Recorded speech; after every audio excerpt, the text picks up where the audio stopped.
Assalamualaikum warahmatullahi wabarakatuh. Perkenalkan, nama saya Lu'lu'u Magnani, NIM 200404015. Permasalahan peserta didik kelas 10B SMA Panca Bakti Pontianak yang tidak naik kelas. Terjadinya kesulitan belajar dikarenakan siswa tidak mampu mengaitkan antara pengetahuan baru dan pengetahuan lamanya, sehingga anak memperoleh nilai yang rendah dan hasilnya anak menjadi tidak naik kelas. Hal ini dapat kita lihat pada siswa di SMA Panca Bakti Pontianak kelas 10B. Terdapat siswa tidak naik kelas yang berjumlah 2 orang. Siswa ini 2 kali berturut-turut tidak naik kelas dengan faktor penyebab yang berbeda-beda. B. Ruang lingkup evaluasi dibagi menjadi 3, yaitu program, proses, dan hasil. Program sendiri dibagi menjadi 2, yaitu tujuan dan isi. Tujuan adalah mampu bersikap sesuai dengan identitas yang sebenarnya.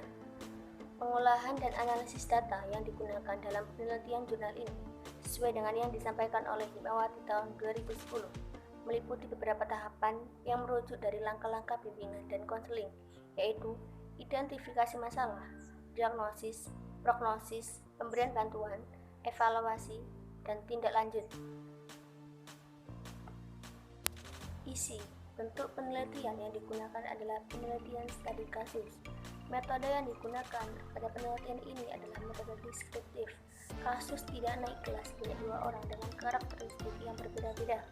Peserta didik yang pertama memiliki karakteristik sering bolos pada saat jam pelajaran, acuh tak acuh dengan tugas.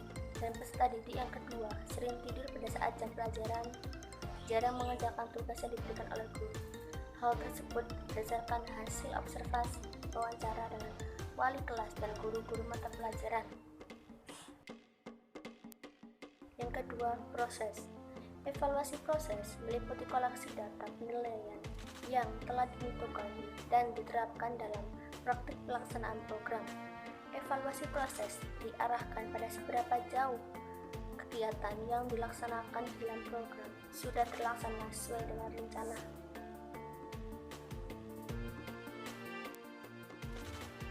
Selanjutnya adalah proses kegiatannya, yaitu wawancara dengan guru mata pelajaran. Berdasarkan hasil evaluasi dengan guru mata pelajaran, subjek kasus banyak mengalami perubahan, terutama dalam masuk sekolah. Subjek kasus sudah rajin masuk sekolah. Kemudian yang kedua adalah wawancara dengan wali kelas, di mana berdasarkan hasil evaluasi dengan wali kelas, subjek kasus sekarang sudah banyak mengalami perubahan, terutama dalam hal masuk sekolah. Subjek kasus sudah rajin untuk masuk sekolah. Dan yang ketiga adalah wawancara dengan subjek kasus, di mana berdasarkan hasil evaluasi dengan subjek kasus, ternyata subjek kasus sekarang merasa banyak mengalami perubahan yang dimaksud yaitu subjek kasus sudah rajin masuk sekolah. Selain itu juga subjek kasus sekarang merasa lebih bersemangat untuk pergi ke sekolah. Ruang lingkup dari hasil. Subjek kasus 1, nilai tugas harian, nilai tugas ulangan harian dan ulangan umum tidak mencapai kriteria ketuntasan minimal acuh dan tak acuh dengan sekolah dan belajar. Yang kedua, subjek kasus kurang semangat dalam belajar, lemas, sering nguap, dan matanya merah. Acuh dan tak acuh dengan pelajaran, jarang mengerjakan tugas, tidak menyimak pelajaran yang diajarkan oleh guru. Yang kedua, objek, yaitu objek evaluasi itu faktor yang menyebabkan peserta didik tidak naik kelas. Yang ketiga, subjek evaluasi, yaitu A1, subjek kasus dalam peserta didik kelas 10B yang masih terdaftar di SMA Panca Bakti Pontianak. Yang kedua, penemuan subjek kasus berdasarkan hasil telah dokumentasi raport peserta didik dan wawancara. dengan wali kelas serta guru mata pelajaran. Terdapat 2 peserta didik yang tidak naik kelas, yang kedudukannya paling jauh dari kriteria ketuntasan minimal KKM.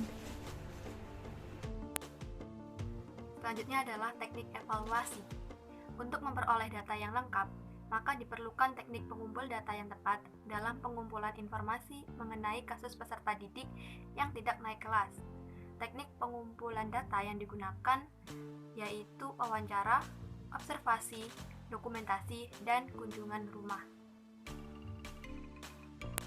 Selanjutnya adalah teknik direktif, yang mana pada subjek kasus pertama, pembimbing ini memberi pandangan kepada peserta didik ini mengenai keadaan orang tuanya yang kurang harmonis, dan ketidakharmonisan antara ayah dan ibu ini membuat ibu itu merasa tertekan dan pikirannya kacau. Kemudian pada subjek kasus kedua, pembimbing memberikan pandangan bahwa istirahat sangatlah penting dan tidur tepat waktu juga penting, apalagi bagi siswa yang paginya harus bersekolah. Pola tidur sangat berpengaruh dalam belajar. Kemudian teknik didaktik. Pada kasus pertama, pembimbing itu mengarahkan subjek kasus untuk berpikir bahwa sebenarnya subjek kasus memiliki potensi di bidang akademik dan ia bisa naik kelas seperti teman-teman yang lain. Kemudian pada subjek kasus kedua, pembimbing ini mengarahkan subjek kasus untuk berpikir rasional bahwa selama ini dia tidak naik kelas karena dia sering tertidur pada saat jam pelajaran berlangsung. Kemudian ada teknik asertif, yang mana subjek kasus diajak bermain peran dengan teman-teman satu kelas. Kemudian pengondisian operan dengan metode penguatan positif dan teknik pemberian tugas. Sekian presentasi dari kami.